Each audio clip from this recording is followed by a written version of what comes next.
Hello. Hello and good morning. Fagner Slurpee.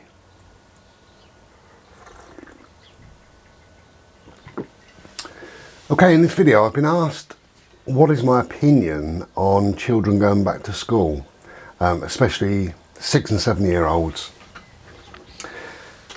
Initially I thought it was a great idea, some sense of normality coming back to them, a sense of structure.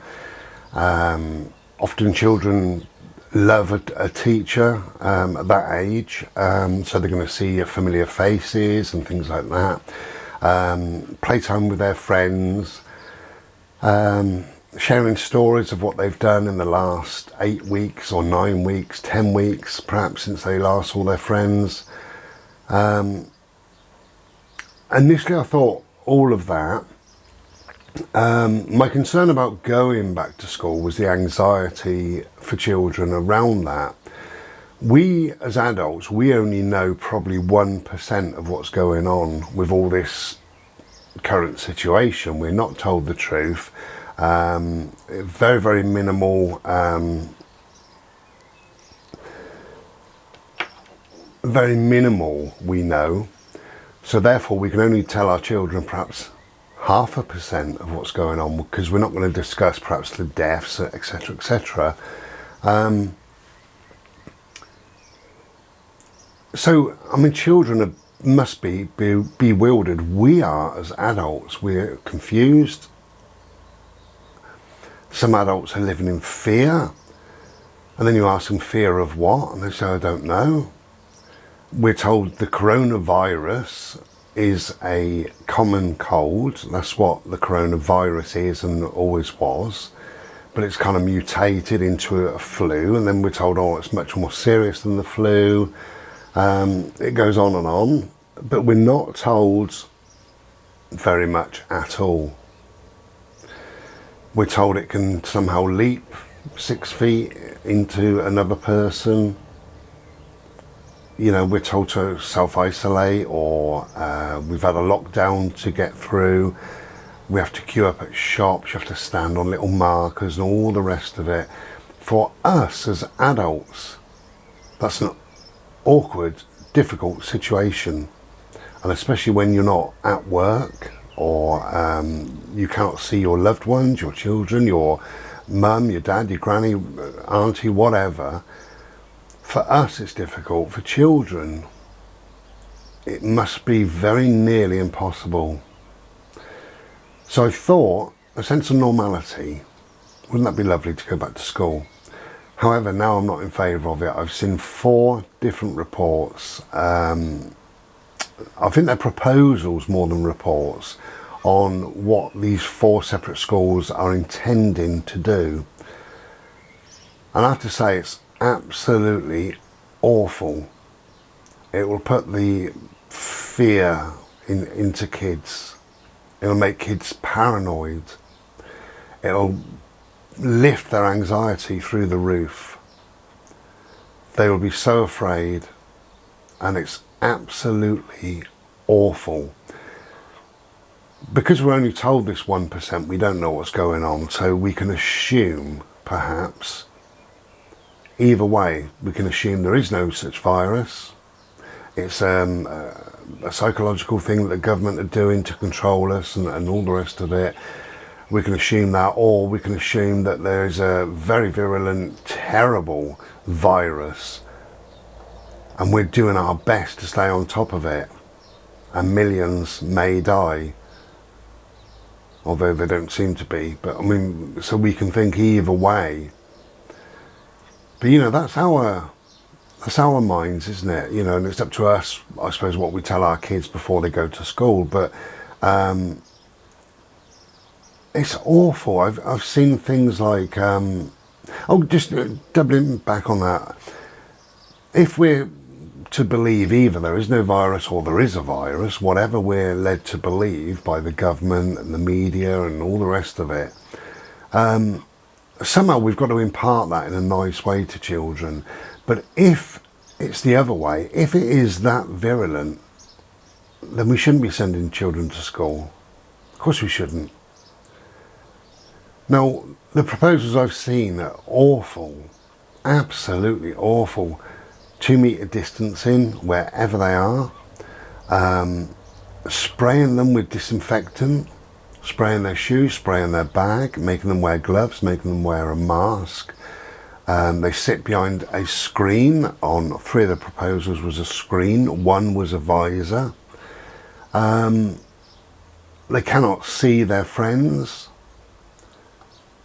The desks have all been moved, so the classrooms are now 15 rather than 40 students. So they're not even near. They can't whisper or giggle with their friends or pass little notes or act up in any way. They're isolated, even in class, they're isolated. Then when they leave that class and they go to the next class, there's a 2 metre distancing thing. They can't talk, they can't play, pinch each other, tickle each other. They can't have a laugh in any way. And remain wearing gloves and masks as they walk down the corridors. At playtime, absolutely awful. I've seen rings, like I think 2 metre or 3 metre ring, white ring in playgrounds, 1 there, 1 across there, 1 over there, making the kids about 12 feet apart. That's their playtime, is to sit in this ring. So again, they can't charge after their friends. They can't play kiss chase or cuddle or pass notes to each other. Look at each other's football cards, phone games. I don't know what kids do, but they can't do any of that. When they eat at lunchtime, I've seen a desk there, and then they take the desk away, and then there's another desk there. 1 kid will sit that side, and this kid will sit that side. So they're completely apart. They all have to face forward. There's no turning around because they may cough or sneeze, because obviously the mask is off and they're eating, so they have to just face forward in silence. It's awful. So by doing all that, by putting all that in place, that tells me that this virus is the worst thing on this earth. I don't believe personally it is, but that's the message that it's given to us as adults, or certainly to parents thinking about sending their children to school. And why should you take that risk? If it is that serious, why would you be taking the risk of sending your child to school? We need to get on top of this. If it is that serious, then we need to get on top of that. And as soon as we see politicians sending their kids to school, politicians sitting in the Houses of Parliament, when we see things being lifted open so that you can have a barbecue on the beach and invite all your friends, if you have to attend a wedding or a funeral, it doesn't matter how many guests. When we see the country like that, then that's the time to send children back to school, which I believe would be about September. Now, I did say September back in January, if you remember. I was told that by somebody in the know, I think, more than anything. So I believe that, for me, I believe that that is still the case. It should be September. It won't be, it'll be earlier.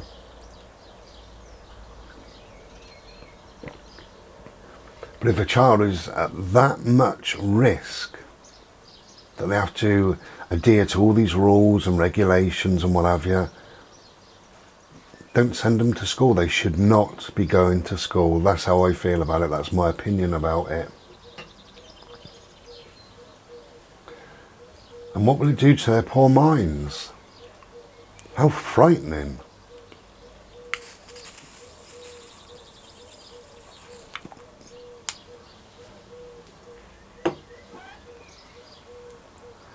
To be sprayed with disinfectant, to be sat in we call it a booth. It's a desk with this screen around them, sat in a goldfish bowl, eating alone,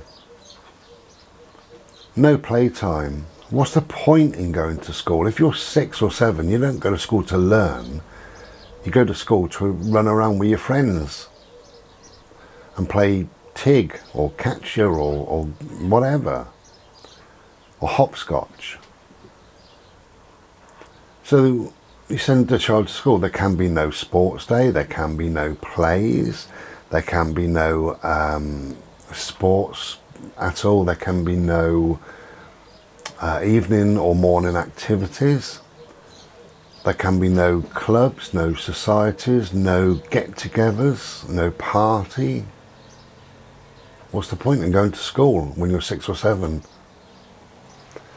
I think it's absolutely disgusting. That's how I feel now about it.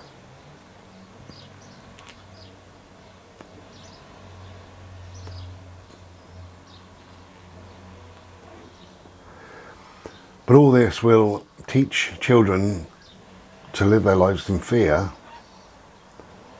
be afraid of the unknown. This invisible thing might get you. Don't touch your friends. And what happens if they do? What happens if they go to the toilet and they brush past somebody? Will they burst into tears? Will they have to go home? Will they be inconsolable because they think they may have brushed past somebody and got the virus on their shoulder? Who knows what they might think? There was a little interview. I mean, kids, little minds, bless them, they don't know what's going on, but there was an interview with a couple of families. I only watched one of them, but one was a little girl. And they said, why can't you go to school? And she said, the virus. I don't know how old she was, maybe 5 or 6. And they said, why can't Daddy go to work? The virus. And they said, what is the virus? And she said, the virus is in the air, and if it comes through your plug, your telly won't work. Bless her. So that's how confused children are. And yet the government want to push them back into school, but push them back surrounded by this bubble and gloves and masks and falseness. Total isolation. If they've got to go to school, don't go to school, but do learning. I think it's about time teachers should be able to teach now on the iPad or the phone or remotely. You can send, if it has to be paper, physical books, not a Kindle and all the rest of it, you can send that via the post or with a courier, or the school could go and deliver it to the kids. There's such thing as e-learning and all the rest of it that people can do. So if people, the government, are worried about kids' education suffering, then teach them at home. Not send them to school with all these things in place. That is terrifying. My God, for an adult, it would be bad enough. Imagine going out to meet your friend, facing away from them, not being able to turn round, not being able to talk, wearing gloves and a mask, having this perspex cage around you, sitting in a circle and not deviating from that, not stepping out of the circle. Imagine that. What's the point of going to see your friend? You wouldn't bother, would you? Of course you wouldn't. You're not seeing your friends. When we see our friends or our family or our loved ones or whatever, the most important thing in the world is that connection, isn't it? That hug or that handshake or a pat on the shoulder or whatever, or it's eye contact, or it's a close, deep conversation face to face, as we are now. So yes, I was in favour of it. I thought the kids need some kind of structure. I think it's good to get up at a certain time and go to bed at a certain time. I think maybe it's good to get things ready, plan ahead for the day. I thought having some sense of normality in your life may be a good thing, but that's not normality. That's not normality, is it? They left school 8, 9, 10 weeks ago, cuddling their friends, having a laugh, running around the playground, sitting next to each other, poking each other, whatever kids do, sharing a book, reading, catching nits. Yeah. They did all of that. And the sense of normality has now gone. As I say, you go back into school now and you're sat in a circle with a perspex thing around you. That's not normality. So therefore they should not be going back to school. There is no normality at schools currently. Wait until this is over, whatever this is, whatever we're told. And when we know it's over and we see signs of it being over, as I say, the politicians back at work, politicians' children's going to school, things like that, then we should be sending our children to school, but not until it's safe to do so. And until schools can say, okay, there are no boundaries at school. There's no 2 metre distancing, there's no circles, there's no perspex bloody shield around them, there's no wearing face masks and gloves and spraying them with chemicals. Until schools say that, then children should remain at home. That's my opinion. Right or wrong, that's my opinion. I don't have any school age children, but I can guarantee you 100% they would not be going to school if I did. And yeah, the threats from the government about fines and what have you, couldn't care less about any of that. What price do you put on a child's life? Your child. I wouldn't send a child to school. That's my opinion. Be back soon, take care, and be well. Ta-ra.